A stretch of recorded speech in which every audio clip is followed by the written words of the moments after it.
Gone is Max Scherzer, Mark Canha, if anyone cares about that.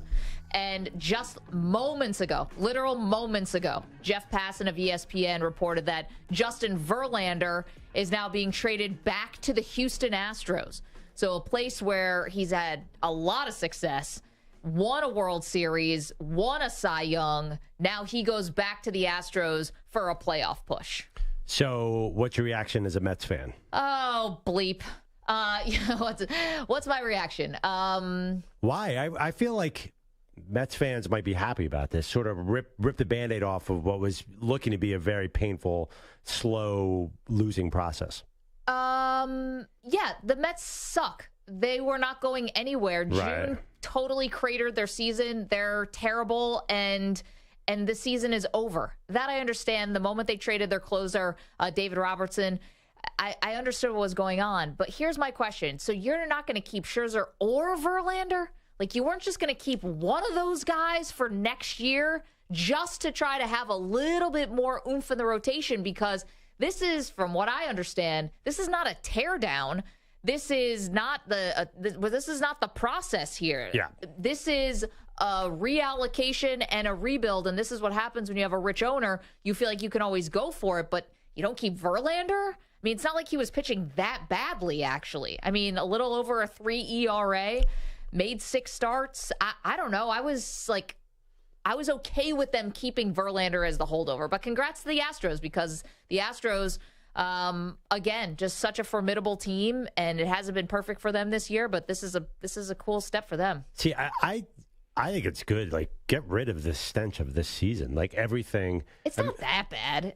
I mean, they're a bad baseball team, but that's it. What's your payroll? Like $1 gajillion. So you try to buy the best team in baseball, and it failed. Yeah, but so now I think it's time for a different approach. You should be rebuilding. You know, you're basically like, you paid millions of dollars for 2 40-year-old pitchers.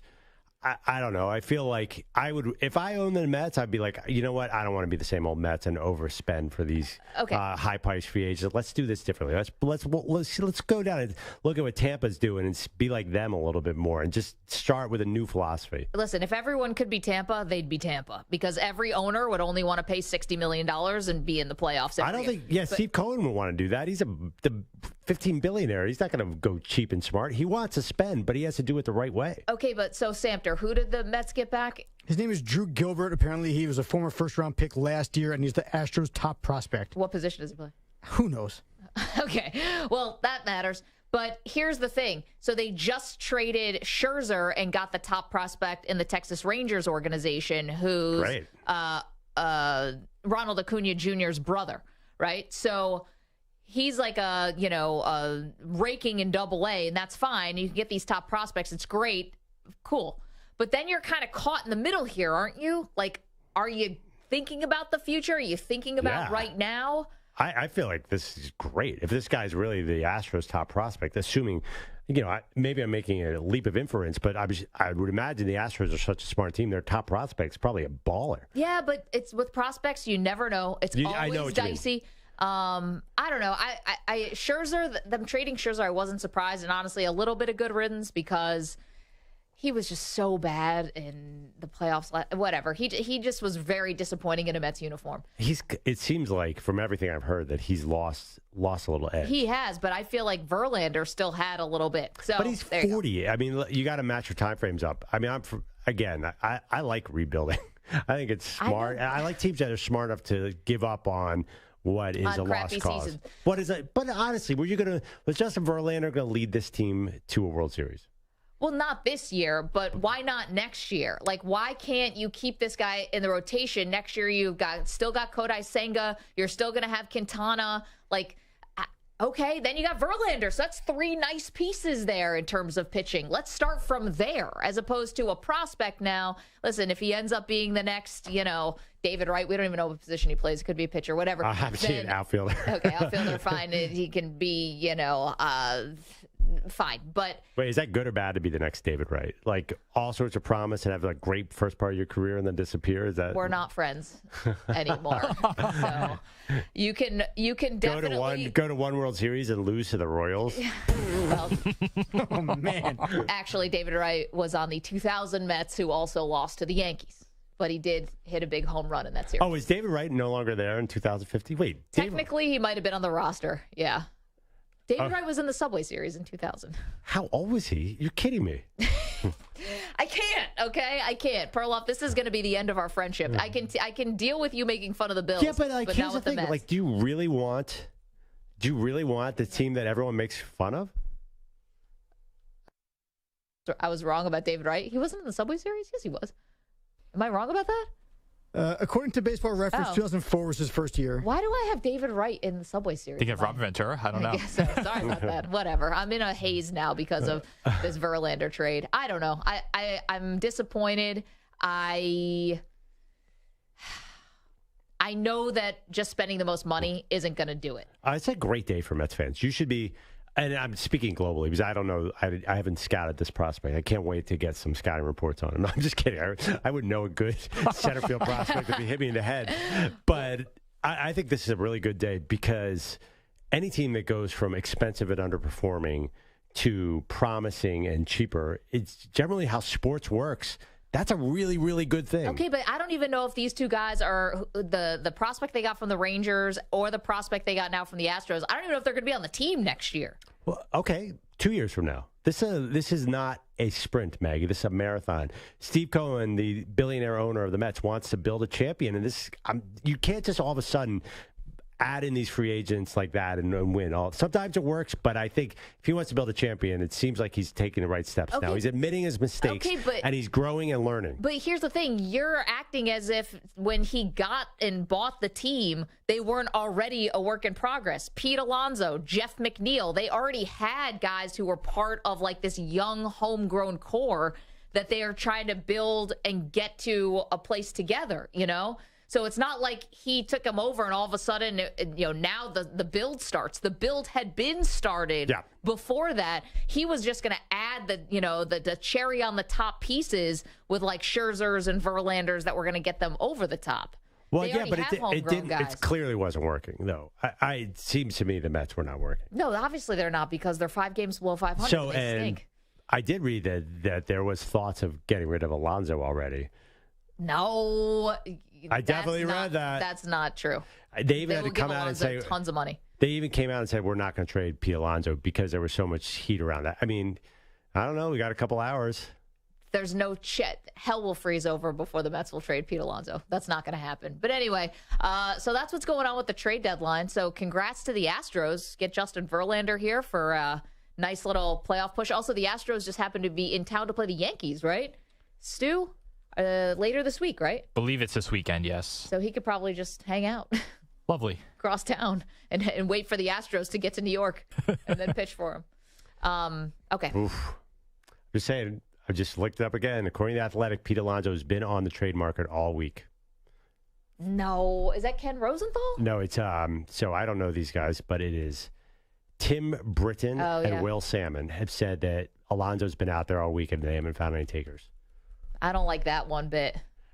I don't like that one bit. You have to give up on the dream and move on. I do this as a Philadelphia fan every 3 years. I do this as a Philadelphia sports fan. Just admit your mistake, rip the Band-Aid, start over. But why would they haven't even paid Pete Alonso yet? Why would they start over when they haven't paid him yet? I don't know, because you don't get rings for the whole team when you win a home run derby. That's all you're going to do with that dude. I know, and no more home run derbies, please. How much do they owe Francisco Lindor too? That's pretty comical. Well, that's going to be like a cool $300 million still left on that one. What do they pay? Thereabouts. Well, I'm sorry. Don't bring it up. This is so unfair because I root for the rival team, but just. I think the Mets, even more sometimes than the Yankees, have become the face of overspending because historically, because of that Bobby Bonilla and Mo Vaughn contracts were so ridiculous. Yeah, but then a little thing called the Bernie Madoff scandal happened, and the owners of the Mets lost a lot of their money. At least on paper, they lost a lot of their money, and so then they couldn't spend. So then they would sort of, they would get the number 1 guy, they'd get like the number 2 guy, the number 3 guy, and sold a lot of hope. I still think they have that sort of stigma about them. And now with Cohen taking over the team, I think everyone was like, oh, they're going to try and buy a World Series. That was sort of the headline. And I think Cohen is acknowledging that's not quite how it works. Well, the thing is about Cohen is he bought the team and promised a World Series in 5 years. Well, not promised. He said, I'd like to win a World Series in 5 years. And so clock's ticking on that now. So what? That's just a statement from a new owner. It doesn't mean anything. It's not like, if he doesn't get to the World Series in 5 years, people are going to care. Well, it's just sort of it's declaring your intention a little bit, isn't it? Because Yeah, but so what? I mean, I would hope an owner who takes over would say, I want to win the World Series in a certain point, right? I don't know. I'm a little surprised that they actually got rid of both of them. Scherzer, it seemed like, of course, that was going to happen, but I was surprised they got rid of Verlander. I'm curious on the other side of the glass. Does this feel like, am I crazy to say this feels like a good day for the Mets, or am I just being contrarian against the Mets? It's the Mets. It doesn't matter. They can spend, they'll suck. They can go for prospects, they'll suck. It doesn't matter. It's the Mets. Hey. So, there's no good day or bad day. Easy. Now I feel like I'm middle of the road. I'm sorry. Remind me again, which New York team has been in the World Series more recently? Which one has won more recently? Well, which one beat the other in the World Series? Okay, that was 23 years ago, but the last time the Yankees were in the World Series was? 2009, which they won. And the last time the Mets were in the World Series? They lost to the Royals. 2015. The Royals. I'd rather be knocked down the wild card round than lose a World Series to the Royals. Listen. By the way, that was the Royals' back-to-back appearance in the World Series. No, I'm totally joking. Jeffrey Howell's in the chat. New York has the good fortune to have two major league teams, and they both suck. Whoa, no, that's not fair, because you can't also forget that the Knicks suck too. So they have lots of protein. Are you kidding? The Knicks look like the 27 Yankees compared to both of these teams. And the Knicks at least won a playoff the Jets series. are going to win back-to-back Super Bowls, so that's good. And I have a question too. If the Jets go 5-12, can we agree that all 31 other markets combine for a parade after the season, just to celebrate the overhypeness that is the New York Jets this year? And is Sean Payton going to be their grand marshal? Sean Payton could go now. You thought Sean Payton made a mistake. Now, if the Broncos go 3-14 and the Jets are losing, everyone's like, Sean Payton knew what he was talking about. Smart man. Yeah, I mean, I think I keep telling you, you build up these New York, not you, but people build up these New York teams and then just totally enjoy when they fall apart, just like today. Okay. I would just like to point out, though, when you're ripping down and tearing down all these teams, what did the Mets do that was so obnoxious besides exist? The history of the franchise. I totally understand. The history of the franchise, we can go through the most embarrassing stuff year after year. But this group, the Pete Alonso, Jeff McNeil, this group, what have they done that's been Lindor and McNeil, got into a fight? That doesn't happen all the time. Didn't Lindor call out his own fans for booing? Him and Javi Baez, it was more Javi Baez who did that, and they didn't sign him.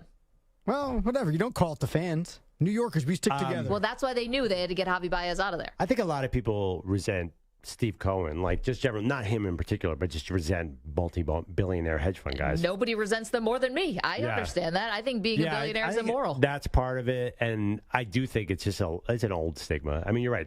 Pete Alonso is awesome. I totally love home run hitters, but I don't, as a Phillies fan, I don't like the Mets. I do think it's just one of those things that endures through the old time. Why did people originally turn against the Mets? I actually don't even remember. I mean, worst team money could buy in the early 90s, the being able to, I think people turned against the Mets just because it was so fun to watch them collapse year after year. Yeah, the 07 collapse was particularly bad. It wasn't that they turned against them. The Mets just became a joke. Yeah, they became a punchline. You want to know when it started? The year that the Mets came into existence. There is a great sports book called Can Anyone Here Play This Game? And it's about the first season that the Mets came into existence in the 60s and how totally off of they are. Jimmy Breslin wrote the book. Right. And they had Willie Mays, right? And he was later, and he was falling down in center field, and it was that wasn't 62 they started, right? Mm-hmm. And then 69, though, they made the World Series. They made the World Series. So they had their up moments, but then they won famously in 86. Yeah, there is something. It's hard for me to separate. It got there in 73. Yeah, it's hard for me to separate. The Cubs lost for over a century, right? But they were the lovable Cubs, where the Mets lost and they weren't lovable. No, there's many things that are very embarrassing with the Mets organization. If we want to go through history, tons of things. But I actually don't even know them, but I feel that. I mean, see, I think the cliff notes go from very serious to very silly. It's also it's clearly an anti-New York thing because the Yankees are the evil empire. I mean, what team is called the evil empire? Well, they kind of wish they were the evil empire anymore. They were. That was the key word. You're right. They aspire to go back to the evil empire days. So I think there's an anti-New York because I think there seems to be a common denominator. All the New York teams think that they can buy championships in the offseason. They don't. No. They're never allowed to build them organically because there's so much pressure to to win immediately because it's such a big city. Well, there's another thing that New York has, and I don't know if other markets have this too. There is a savior complex where free agents or big prospects or great draft picks, everyone's going to be the savior. Like Aaron Rodgers is having a little bit of that right now. There's a savior complex here. I'm sure it goes back further than that, but that was like a big Patrick Ewing thing, a savior complex. How many times does that happen, with these New York sports? And it's to put all those expectations on one person. It's rare. It's, I guess, like Wayne Gretzky, I guess, and Messier are probably the ones that came through. But it's hard. I think the more common denominator is they spend like crazy to try to win. You want to know why? Yeah, I know why. It's the biggest city with the richest people in the country. Exactly. The fan base demands it. That you have to spend because the tickets are so expensive. The parking, the food, everything is expensive. And if you expect us to pay for all this expensive stuff, then you can't cheap out on the team. That's kind of how I think people feel. But the problem with that, then you might not build smartly. You might not be patient. Where this moves today seems really smart. Especially, I'm looking, I'm studying my buddy. What's the guy's name? Billy McGilly. Who'd they get? Billy McGilly. Joey Lipper. What's this guy's name? Drew Gilbert. Gilbert. And on top of that, they also got Ryan Clifford. Of course, we all know Ryan Clifford, who's the number 2 prospect in the Astros system. So I love 1 and 2. I love prospects with 2 first names. Future Mets Hall of Famers. And you got 2 of them. Drew Gilbert could be Gilbert Drew, and you got Ryan Clifford could be Clifford Ryan. This is coming up all Mets. No, but I'm being totally silly. To just point out. Being totally silly, but I think this could end up being a great day for the Mets. Another good idea from Jeffrey Howell in the chat: lovable teams. A list idea. Yeah, there's certain top 5 most lovable whatever the teams. Ingredients are to be lovable. The Mets clearly don't have it. See, depends on your point of view. No, the 2015 Mets were very point of view, lovable. like you didn't grow up Cespedes, like a midseason trade. Nobody loved them. I did. Well, non-New Yorkers. Joke's on me. Honestly, I'm telling you, there's nobody in Wyoming who's like, I'm going to pick an MLB team. Let's go with the Mets. It just doesn't happen. Pete Alonso, I think, has turned some people around. I don't think so. No. I think there's a couple Lindor There might be fans like out a there. couple people that he turned. There's like 6 literally fans. 5 of them? Yeah, there's like 6 people. Well, how many Wait, people you are in think Wyoming? Several. You think Francisco Yes, Lindor's several. Met career has changed? No, Francisco Lindor's Met career has been a disaster. All right. Worse than Scherzer's. I feel like we need Just to start longer. over. We can't. It's hard for us to stay civil when the Mets come up because Maggie gets so upset. That's just a fact, and I love that. As a fan, it's perfect. But it's just you adding this energy of just like frustration to the day already. Well, I'm sorry. Things have not gone well, and I thought they were going to keep Verlander. So there we go. So I'm a little off now. We were recording the pre-show podcast today, and it broke in the middle of it, and I just lost Maggie. Yeah. So it's just like the anger. I could see you made a fist and you banged the desk subtly. Oh my gosh. Also, I don't appreciate that Delta 9 Brian said in the chat that I look like I'm a guest host on Blue's Clues today because of my shirt. The shirt. I look like Steve from Blue's Clues, don't I? It's like a shirt he would wear, yeah. I'm just like, My wife worked on Blues. Today. My wife worked on Blues Clues. I know she's not listening right now. She said Steve hit on her all the time. That is not surprising. Steve's the first guy, right? Steve's the first guy. Josh is the current guy. Yeah. Josh, way too professional. I feel like Steve, I remember reading he became like a rock band. A musician, yeah. They brought him back for the movie. I know this. I have a 4-year-old. There's a movie? Yeah, I've seen it 15 times. Would he wear shirts like that? He's He wearing a wore that trench exact coat shirt. and because he's Detective Blue. I think he actually wore that exact shirt. Maggie may have gotten it Guys, off auction. take it up with Zara, okay? It's not like I'm buying things in the bargain basement. It's like fashionable clothes, okay? We need a reset for Maggie. We desperately need something. Laura said it's okay, Maggie. It'll all be okay. You don't know that, Laura. Yeah. I love you, but you don't know that. No, You know Laura's- Maggie's got off the deep end when she's yelling at the Weedos. No. Laura's perceptive. Today is more of an intervention than a radio show. No. The Bill season hasn't even started yet. Yeah, but they're good. At least you have a chance with them.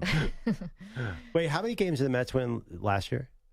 I don't want to talk about this, Perloff. It's over 101. 100, yeah. And how far did they get in the playoffs? I just want to refresh Because the of audience. Max Scherzer, because no thanks to Max Scherzer, they lost at the wild card to the Padres. Deep breath. Listen, She's doing breathing exercises. Like, this is gone way too My far. acupuncturist is going to be here in 10 minutes. You guys don't mind if I just get some work done during the show, do you? I want a camera on Maggie when Drew Gilbert hits a grand slam to win the divisional round, and I just want to be there and say, I told you this guy can play. Yeah. In the year 2030, when I renounce my Mets fandom for good. I'm just kidding. I can't quit you.